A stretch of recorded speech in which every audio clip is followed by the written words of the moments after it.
우리는 교회를 다니고 예수 그리스도를 믿으면서 누구와 가장 친하게 지내고 있다고 생각하십니까? 여러분의 교회에서 누구와 가장 친하시죠? 가장 먼저 우리는 예수 그리스도와 가장 친하게 지내야 합니다. 우리 주님과의 수직적인 관계가 첫 번째 와야 수평적인 관계도 좋아질 수가 있습니다. 여기 그리스도인의 삶에서 주님과 얼마나 가까이 있는가를 보여주는 원선도가 있습니다. 가장 큰 원인 500명에서부터 시작하여 중심으로 들어가서 1명까지 들어갑니다. 그렇게 70명, 12명, 3명, 1명까지 원 중심으로 들어가 내 자신이 예수 그리스도와 함께하는 교제의 친밀도를 여기서 측정할 수가 있습니다. 예수 그리스도와의 친밀도를 보여주는 사이클의 중심으로 들어가기 위한 각 원에서의 모습을 한번 살펴보도록 하겠습니다. 자, 첫째 원은 무엇이냐면 이제 500명 사이클입니다. 500명 원. 고린도전서 15장은 예수님께서 부활하신 후 예수님을 나타내 보이셨던 그 순서를 이야기합니다.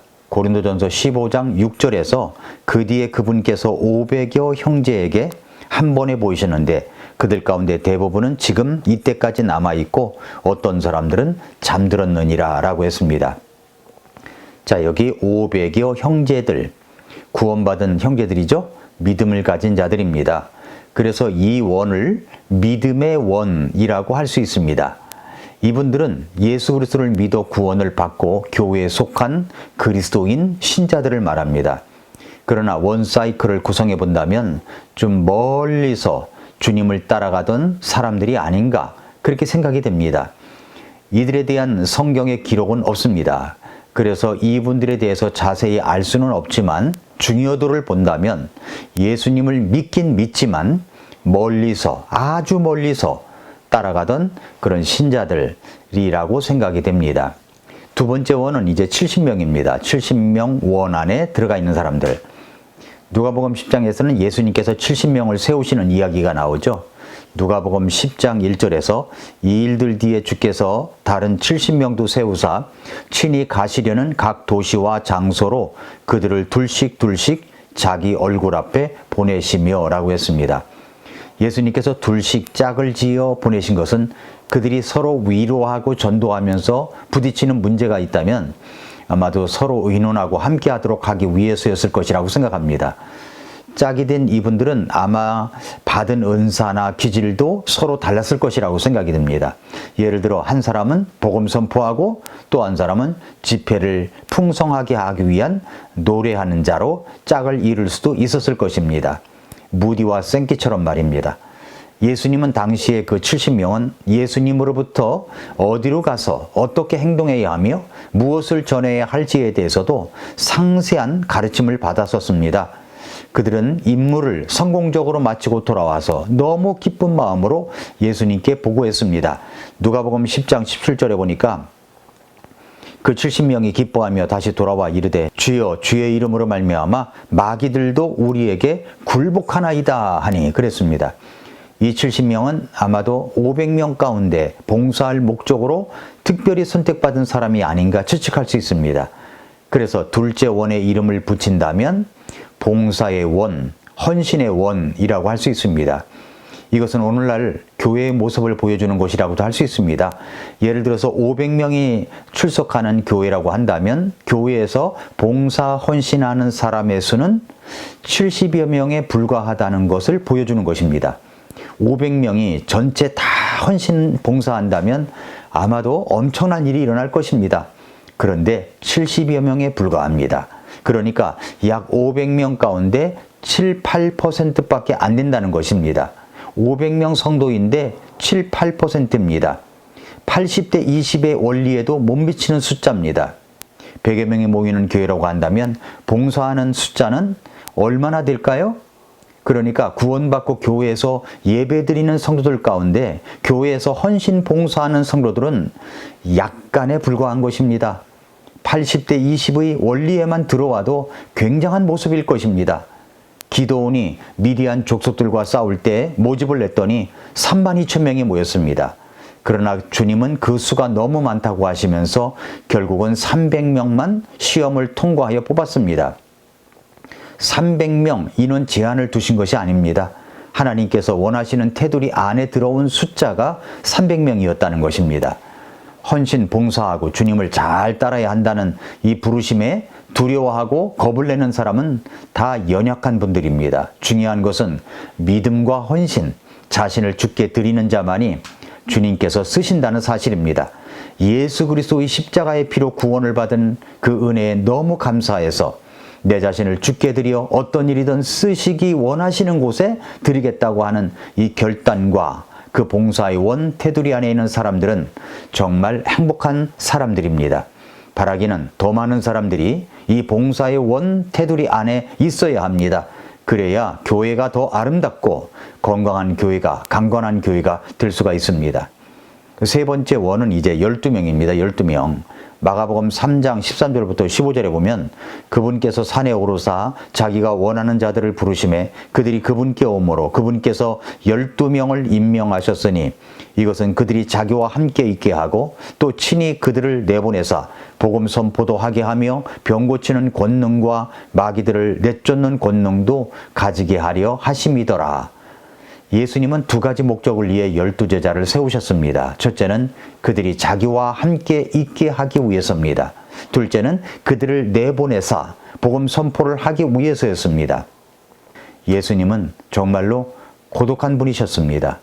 예수님은 교제를 그리워하셨고 자신이 계시던 곳을 그리워하셨다는 것이 그분의 기도 속에 잘 나타나 있습니다. 요한복음 17장 5절에 보면은 오 아버지여 세상이 있기 전에 내가 아버지와 함께 가졌던 그 영광으로 이제 아버지와 함께 나를 영광스럽게 하옵소서 말씀했습니다. 이 같은 외로움과 그리움을 이기기 위해 예수님은 12제자를 세우셨습니다. 그래서 이 원을 교제의 원이라고 할 수 있습니다. 그러나 예수님께서 12제자를 부르신 것은 단지 교제를 하기 위한 것만은 아니었습니다. 예수님은 자신의 사역 속에서 사용할 수 있는 동료들을 원하셨으며 70명을 보내신 것처럼 그들을 보내셨습니다. 12명의 이름은 마태복음 10장 2절부터 4절에 나타나 있습니다. 의심의 여지 없이 이들은 500명 중에서 선택하지 않고 70명 중에서 선택을 하셨습니다. 봉사의 원에 있는 70명은 봉사의 직무에 충실했던 분들이었습니다. 그러나 모두가 사도의 직무를 맡기에는 적합하지 않았습니다. 우리도 그렇습니다. 봉사의 원 안에 있는 분들이 있습니다. 이분들 가운데 교회 운영을 위한 운영위원이나 집사와 같은 직분자를 세웁니다. 교회를 위한 운영위원이나 집사는 목사가 선택을 하고 성도들의 동의 제청을 얻어 세웁니다. 리더와 가까이서 교제하며 도움과 지원을 할 수 있는 그룹들입니다. 이러한 직분을 가진 사람들은 반드시 짝을 지어 봉사의 일을 하는 것이 좋습니다. 세 번째 원은 이제 3명입니다. 3명. 예수님은 특별한 경우에만 12사도 가운데서 3명만을 따로 데리고 다니셨습니다. 이들은 바로 베드로와 야고보와 요한입니다. 왜 예수님은 이 3명의 제자들을 데리고 다니셨는지 자세히 기록된 것은 없지만 주님은 분명히 의도적으로 그렇게 하셨습니다. 나중에 보니 베드로는 사도들 가운데 으뜸이 되고 야고보는 예루살렘 교회의 지도자가 되었고 요한은 교회에 대한 예수님의 계시를 목격하고 기록하는 자가 되었습니다. 그러므로 이 일들을 위해 예수님의 신성을 확고히 믿으며 의심하지 않는 것이 절실히 필요했기 때문에 이 세 제자들을 데리고 다니셨던 것입니다. 그리고 예수님께서 세 제자들을 데리고 다니셨던 곳에서 벌어진 예수님의 모습을 한번 묵상해 보십시오. 어떤 집에 가셨죠? 야이로의 집에 가셨죠? 야이로라는 회당의 치리자 중 으뜸이 되는 사람은 예수님께 자기의 죽어가는 어린 딸을 살려달라고 간청합니다. 예수님이 가는 도중 혈루증 앓는 여인을 고쳐주시고 도착했을 때는 이미 죽어 있었습니다. 이때 예수님은 군중들을 모두 물리친 후에 베드로와 야고보와 요한과 그리고 그 부모만 데리고 죽어있는 아이 방으로 들어가셨고 그 소녀를 살려낸 후 부모의 품에 안기도록 하셨습니다. 예수님은 베드로와 야고보와 요한에게 부활의 능력을 보여주시려고 했던 것입니다. 그리고 그 다음에 변화산에서의 모습입니다. 이때도 베드로와 야고보와 요한을 데리고 가셨습니다. 모세와 엘리야와 교제하는 예수님을 보았습니다.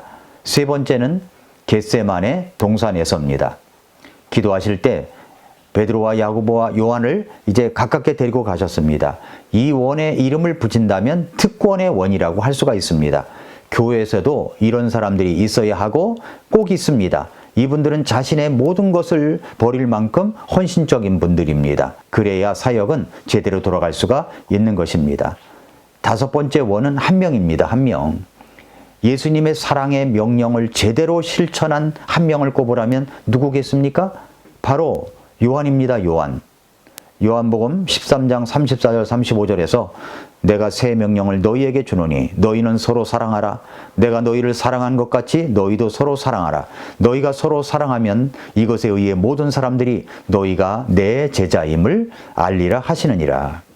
요한은 예수님이 자신을 사랑했다고 이렇게 자랑한 적은 없지만 아주 겸손한 마음으로 자신을 가리켜 예수님께서 사랑하신 제자라고 자기 이름을 또 드러내놓고 하는 것도 아니고 그렇게 요한복음에 이야기했던 것을 볼 수가 있습니다. 사랑의 제자라고 한다면 요한입니다. 요한. 요한 1서 4장에는 사랑이라는 말이 4장에서만 한 장에서만 31번이나 나올 정도로 그는 사랑의 제자였다는 것입니다. 예수님과 요한 간의 친밀한 사랑의 관계는 어떤 사랑의 관계도 능가할 정도입니다. 사랑하는 성도 여러분, 애청자 여러분, 우리가 이 원은 주님의 친밀도를 보여주는 선도입니다. 여러분은 어느 원 안에 계십니까? 우리는 점점 더 예수님과 친밀도를 높이기 위해서 점점 더 중심으로 나아가야 하는 것입니다.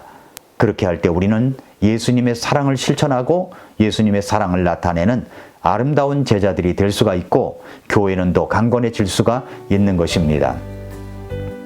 오늘도 그런 사랑의 모습을 안고 한 주간 승리하는 성도 여러분들이 되시기를 축복합니다. 오늘도 미라클 모닝입니다.